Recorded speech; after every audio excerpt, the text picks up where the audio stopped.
Morning Business. Le débat. On ne sait pas très bien si c'est le monde d'après ou le monde d'avant avec la SNCF. C'est le monde d'après ? Au secours, non, enfin, c'est le monde d'avant. Oui, bah oui. Enfin, c'est le monde d'après qui ressemble au monde d'avant. Je rappelle qu'il y a quand même une préavis de grève de la SNCF aujourd'hui. Ouais, et puis il y a Ouigo qui s'y met les 3 et 4 juillet aussi. Il ne va pas y avoir trop de perturbations en termes de. Non, mais alors on voit bien ce que veut faire la CGT cheminot. Elle veut, elle nous demande des hausses de salaire, des améliorations des conditions de travail, des embauches. En fait, la CGT cheminot veut compter ses troupes avant le congrès de la CGT parce qu'elle est un peu en opposition face à Philippe Martinez, qui est un peu accusé de n'avoir rien fait. Et alors, la CGT cheminot, c'est vraiment l'incarnation de la poupée de Paul Naref. Hein. Ça dit non, non, non. Depuis, non, c'est exaspérant parce que il faut voir que c'est une entreprise qui est un monopole qui vit grâce aux contribuables depuis toujours. L'excellent site de François Ecal, fipeco.fr, avait fait un calcul. La SNCF coûte 224 € par an et par Français, bébé compris. Voilà, la SNCF coûte 905 € par an à chaque foyer qui paye l'impôt sur le revenu. C'est pas comme si la SNCF n'avait pas reçu en urgence 4,7 milliards d'euros du plan de relance au mois de décembre dernier, de manière à éviter de terminer l'année 2020 dans un cataclysme financier absolu, puisqu'elle a perdu 3 milliards d'euros. C'est pas comme si l'État n'était pas en train de reprendre, en l'espace de 2 ans, 35 milliards d'euros de dette de la SNCF, requalifiée en dette publique. Décidément, c'est l'entreprise où rien ne change. Et rien ne change, mais je me souviens de cette phrase extraordinaire de Louis Gallois en 2004, qui a été patron de la SNCF, et le journaliste lui demande, mais Monsieur Gallois, après 8 ans à la tête de la SNCF, quel bilan faites-vous des relations sociales ? Il avait eu cette formule merveilleuse. Vous savez, 8 ans passés à la tête de la SNCF, ça vous vaccine contre l'optimisme. Et ben on voit que rien ne change. Rien ne change d'ailleurs avec, c'est anecdotique, mais c'est quand même symbolique, cette fameuse règle du 19-6. La règle du 19-6, elle a plus de 100 ans. C'est une règle qui veut, il y a 100 ans, se déplacer pour aller prendre son service et conduire son train. C'était plus compliqué qu'aujourd'hui. Alors on avait mis en place cette règle qui voulait que si vous terminiez votre service le vendredi après 19h, ou si vous commenciez votre service le lundi avant 6h, comme il fallait se rentrer chez soi ou venir travailler, ça prenait du temps et on vous octroyait une journée supplémentaire de repos parce que c'était encadré par le week-end et qu'on considérait que vous aviez mangé une partie de votre week-end pour vos déplacements professionnels. On n'est plus exactement il y a 100 ans, mais la règle existe toujours.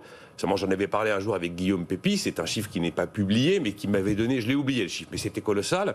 Ce qu'il m'avait dit, évidemment, vous n'imaginez pas le nombre d'agents SNCF qui rentrent dans leur machine le lundi à 5h58 et qui en sortent le vendredi à 19h02. Et donc, le nombre de journées que ça pouvait représenter tous les ans est absolument astronomique. Alors, évidemment, c'est inchiffrable, mais je me demande vraiment combien de milliards la CGT aura coûté à la France depuis sa naissance à la fin du 19e siècle. J'arrive à trouver aucun argument pour défendre ce mouvement social.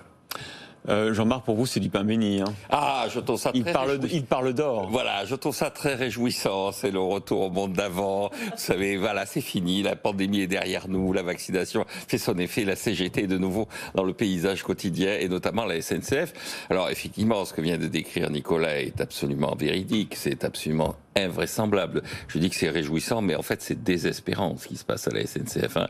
Sur les deux Macron, 35 milliards de dettes absorbées. Deux Macron, il y en a 25 milliards qui ont déjà été absorbés et on a encore une dette qui va atteindre les 40 milliards d'euros cette année à la SNCF. Vous avez sur la SNCF, c'est 1% de l'effectif salarié hors fonction publique et c'est 10% des journées de grève. Donc vous avez une ambiance dans cette entreprise qui est absolument délétère. Et quand vous regardez l'un des enjeux de la grève, vous avez le traditionnel, il faut augmenter les salaires, augmenter les effectifs. Et puis ce contre quoi luttent en ce moment les syndicats de la SNCF, c'est l'idée de remettre en cause les facilités de circulation. La Cour des comptes a dénoncé le fait que, effectivement, du fait que, historiquement, les compagnies de chemin de fer avaient dit s'il reste de la place dans les trains, ils circulent de toute façon, vous pourrez les prendre, ça ne coûte rien puisqu'ils circulent de toute façon, et vous, c'est un petit avantage. Mais c'est devenu non pas une facilité, une espèce de gestion au dernier moment des places dans les trains, c'est devenu une institution. Et c'est avec, pour l'ensemble de la famille. Et c'est avec 220 millions d'euros par an, la facilité facilité de circulation. Et donc, là, on voit vraiment la logique de la rente, c'est-à-dire de la capacité, effectivement, d'un groupe social, parce qu'il est en situation monopole, d'avoir obtenu un avantage sur le plan monétaire et financier qui ne correspond pas à la réalité du travail fourni. Et donc, un des enjeux, je pense, des années à venir, et c'était un enjeu d'avant, et donc ça redevient un enjeu d'après, c'est effectivement de détruire toutes ces rentes qui sont organisées par le secteur public. Des rentes qui sont faibles sur le plan, c'est pas les revenus de Jeff Bezos, mais c'est quelque chose qui nuit à la bonne santé de l'économie. Et donc je crois que réfléchir à la SNCF, c'est introduire de la concurrence pour détruire ces rentes. En changeant de statut, elle devait devenir une entreprise normale. Ça reste un monopole qui est le seul à pouvoir vivre en fonds propres négatifs. C'est quand même une anomalie. Voilà, la SNCF rhabillée pour l'été. Merci à tous les deux.